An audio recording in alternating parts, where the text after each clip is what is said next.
Hi friends, it's your Aariwingsworld. So இன்றைக்கி நம்ம facial பண்ணுறதுக்கு முன்னாடி நம்மளோட ஃபேஸ் லுக் எப்படி இருக்குது, தென் ஃபேஷியல் பண்ணதுக்கப்புறம் நம்மளோட ஃபேஸ் லுக் எப்படி வந்து மாறுது அப்படின்னு வந்து காமிக்க போகிறேன். இங்கே பாருங்கள், அப்படியே தலையில் கொண்டையெல்லாம் கட்டிட்டு ஸோ ரெடியாக இருக்கேன். ஸோ இது வந்து ஃபேஷியல் பண்ணுறதுக்கு முன்னாடி என்னோடய ஃபேஸ் எப்படி இருக்குது அப்படிங்கிறத பாருங்கள். ஸோ இது வந்து சைடு, ஸோ இது சைட் லாக்கு. ஓகே, ஸோ இப்போ நம்ம ஃபேஷியல் பண்ணதுக்கப்புறம் எப்படி லுக் மாறுது அப்படின்னு வந்து பார்க்கலாம். ஓகே, இப்போ நம்ம எங்கே இருக்கோம் அப்படின்னு வந்து பார்த்திங்கன்னா ஃபேஷியல் பண்ணுறதுக்கு ஸ்டார்ட் பண்ணிட்டோம். ஸோ அதுக்கு ஹேர் பேண்ட் எல்லாம் ஃபஸ்ட்டு போட்டிருந்தாங்க. போட்டதுக்கப்புறம் வந்து ஃபஸ்ட்டு எடுத்தோன்னே வந்து ப்ளீச் க்ரீம் வந்து எனக்கு வந்து அப்ளை பண்ணுறாங்க. ஸோ எல்லாத்துக்குமே வந்து ப்ளீச் க்ரீம் வந்து செட் ஆகுமா அப்படின்னு வந்து கேட்டால் கண்டிப்பாக கிடையாது. ஸோ ஃபஸ்ட்டு நமக்கு ஃபேஷியல் வந்து செட் ஆகுமா ஆகாதாங்கிறதுக்காண்டி கையில் கொஞ்சோட அப்ளை பண்ணி பார்ப்பாங்க, இல்லைனா காதோட ஓரமாக வந்து கொஞ்சோட அப்ளை பண்ணி பார்ப்பாங்க. ஸோ அது வந்து செட் ஆகுது, நமக்கு எரிச்சல் இல்லை, ரெண்டாவது அரிப்பு இல்லை அப்படிங்கிற மாதிரி இருந்தால் தான் நமக்கு ஃபேஸ்க்கே வந்து அப்ளை பண்ணுவாங்க. ஸோ அந்த மாதிரி ஃபஸ்ட்டு எனக்கு ஃபேஷியலுக்கு க்ரீம் வந்து அப்ளை பண்ணியிருக்காங்க. அப்ளை பண்ணிட்டு கொஞ்சம் நேரம் வெயிட் பண்ண சொல்லிவிட்டு திருப்பி வந்து ரிமூவ் பண்ணுறாங்க. ஸோ எனக்கு வந்து ஃபேஷியல் வந்து இதுதான் ஃபஸ்ட் டைம் வந்து கிடையாது. நான் மேரேஜ் அப்போ வந்து பண்ணியிருந்தேன். அதுக்கப்புறம் நான் இப்போ தான் வந்து பண்ணியிருக்கேன். ஸோ ஆல்ரெடி 2 கிளாஸ் வந்து ஃபேஷியல் வந்து எப்படி பண்ணணும்னு எனக்கு சொல்லி கொடுத்தாங்க. ஸோ நானும் வந்து ஃபேஷியல் வந்து பண்ணிட்டேன். பட் இந்த ஒரு கிளாஸ் வந்து எதுக்கு அப்படின்னு வந்து பார்த்தீங்கன்னா, ஸோ நம்ம எந்த அளவுக்கு ப்ரெஷர் பாயிண்ட் வந்து கொடுக்கணும் கஸ்டமருக்கு, ஸோ எப்படி ஹேண்டில் பண்ணணும் அப்படிங்கிறதுக்காண்டி எனக்கு வந்து சொல்லி கொடுத்தாங்க. ஸோ எனக்கு பண்ணால் தானே தெரியும், ஸோ எந்த அளவுக்கு நம்ம வந்து சாஃப்டாக வந்து ஹேண்டில் பண்ணணும் அப்படிங்கிறதுக்காண்டி எனக்கு கிளாஸ் எடுத்தாங்க. ஸோ இதை பேஸ் பண்ணி நான் வந்து அடுத்த கிளாஸ் வந்து நெக்ஸ்ட்டு பர்சனுக்கு வந்து பண்ணணும் அப்படிங்கிறதுக்காண்டி, சரிங்களா. ஸோ அதே மாதிரி நிறைய வந்து மசாஜிங் டைப்ஸ்லாம் இருக்குது. ஸோ அது எல்லாமே வந்து அதுக்கு பேர் ஸ்ட்ரோக்ஸ்னு வந்து சொல்லுவாங்க. அந்த மாதிரி எல்லாமே வந்து சொல்லி கொடுத்தாங்க. பட் எனக்கு ரொம்ப ஒரு நல்ல எக்ஸ்பீரியன்ஸாக இருந்துச்சு. ஆக்சுவலி வந்து ஃபேஷியல் எதுக்கு பண்ணுறாங்களோ இல்லையா, ஒரு நல்ல மைண்ட் ரிலாக்ஸுக்கு வந்து பண்ணலாம்.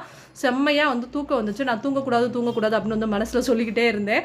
ஏன்னா அவங்க பண்ண எனக்கு அவ்வளோ சூப்பராக வந்து நல்லா அவ்வளோ ரிலாக்ஸாக இருந்துச்சு. ஸோ உங்களுக்கு வந்து மைண்ட் ரிலாக்ஸாக இருக்கணும், சூப்பராக வந்து நல்ல ஒரு பெட்ரு ஃபீல் கிடைக்கணும் அப்படின்னா கண்டிப்பாக நீங்கள் வந்து ஃபேஷியல் பண்ணலாம். ஸோ ஃபேஷியல் எதுக்காக பண்ணுறாங்க அப்படின்னு வந்து பார்த்திங்கன்னா, ஸோ நம்மளுடைய ஸ்கின் வந்து க்ளோ அப் ஆகவும், அதுக்கப்புறம் பிம்பிள்ஸ்லாம் அதிகமாக இருந்தால் அதை கொஞ்சம் கம்மி பண்ணுறதுக்காண்டி, அதுக்கப்புறம் வந்து ஃபேஸ் வந்து பிரைட்டாக இருக்கிறதுக்காண்டி வந்து பண்ணுறாங்க. ஸோ எனக்கு வந்து ஒரு சில பேருக்கு வந்து ஃபேஷியல் வந்து பார்த்திங்கன்னா அப்ளை பண்ண உடனே ரிசல்ட் வந்து கிடைக்குமா, ஒரு சில பேருக்கு வந்து 2-3 நாள் கழிச்சு தான் வந்து ஃபேஸ் வந்து பிரைட்னஸ் கொடுக்கும் அப்படின்னு வந்து சொல்கிறாங்க. ஸோ எனக்கு எப்படின்னு எனக்கு தெரில. ஸோ நம்ம வந்து அப்ளை பண்ணி முடிச்சதுக்கப்புறம் தான் எப்படிங்கிறது தெரியும். ஸோ இந்த மாதிரி மசாஜிங் டைப் வந்து கொடுக்கும்போது ரொம்ப நல்லா இருந்துச்சு. இதில் வந்து ஃபேஷியல் வந்து பார்த்திங்கன்னா ஒவ்வொரு கேட்டகரியில் இருக்குது. கோல்டு இருக்குது, ஃபேஷியல் இருக்குது, டைமண்ட் இருக்குது, இந்த மாதிரி நிறையா கேட்டகரி இருக்குது. ஸோ எனக்கு வந்து பார்த்திங்கன்னா கோல்டு தான் இப்போ நான் அப்ளை பண்ணிகிட்ருக்கேன். ஸோ இந்த கோல்டு ஃபேஷியல் வந்து அப்ளை பண்ணதுக்கப்புறம் என்ன பண்ணணும் அப்படின்னா, கண்டிப்பாக நம்ம ஃபேஷியல் அப்ளை பண்ணதுக்கப்புறம் ஒரு நாளைக்கு வந்து நம்ம சோப்போ இல்லைனா டர்மரிக்கோ வந்து யூஸ் பண்ணவே கூடாது. ஸோ அப்போ தான் வந்து அந்த ஃபேஷியலோட எஃபெக்ட் வந்து நம்மளுடைய ஸ்கின் வந்து அப்சர்வ் பண்ணும் அப்படின்னு வந்து சொன்னாங்க. ஸோ ஒரு சில பேருக்கு வந்து ஃபேஷியல் செட் ஆகாது இல்லையா, ஸோ அவங்களுக்குலாம் வந்து கண்டிப்பாக ஃபேஷியல் யூஸ் பண்ணக்கூடாது. ஸோ அப்படி நம்ம யூஸ் பண்ணோம் அப்படின்னா அவங்களுக்கு வந்து எரிச்சல் இந்த மாதிரி வந்து அங்கங்கே வந்து இந்த பிம்பிள்ஸ் இந்த மாதிரிலாம் வந்து நிறையா வந்துடும். ஸோ இந்த மாதிரிலாம் ப்ராப்ளம்ஸ் வந்து பண்ணக்கூடாது. ஸோ ஃபைனலாக வந்து மொத்தம் வந்து 7 பேக்கேஜ் இருக்குது. ஸோ 7 செட்டு வந்து நமக்கு வந்து இந்த மாதிரி ஒன்று ஒன்றா அப்ளை பண்ணுவாங்க. எனக்கு வந்து 6 செட்டு முடிச்சதுக்கப்புறம் 7வது செட்டு வந்து என்னென்னு பார்த்தீங்கன்னா இந்த மாதிரி வந்து ஃபேஸ் பேக். ஸோ இந்த ஃபேஸ் பேக் போட்டுட்டு ஒரு 1/2 hour வந்து ஊற வைக்கணும். ஸோ 1/2 hour ஊறினதுக்கப்புறம் என்ன பண்ணணும்னா நம்ம வந்து ஃபுல்லாகவே வந்து க்ளீன் பண்ணிடுவாங்க. ஸோ அதுக்கப்புறம் நம்மளுடைய முகம் எப்படி இருக்குது அப்படின்னு வந்து பார்க்கலாம்.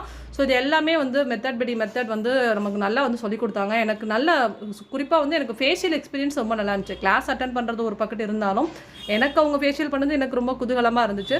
ஸோ இந்த ஒரு வீடியோ வந்து உங்களுக்கு ரொம்ப யூஸ்ஃபுல்லாக இருந்திருக்கும்னு நினைக்கிறேன்.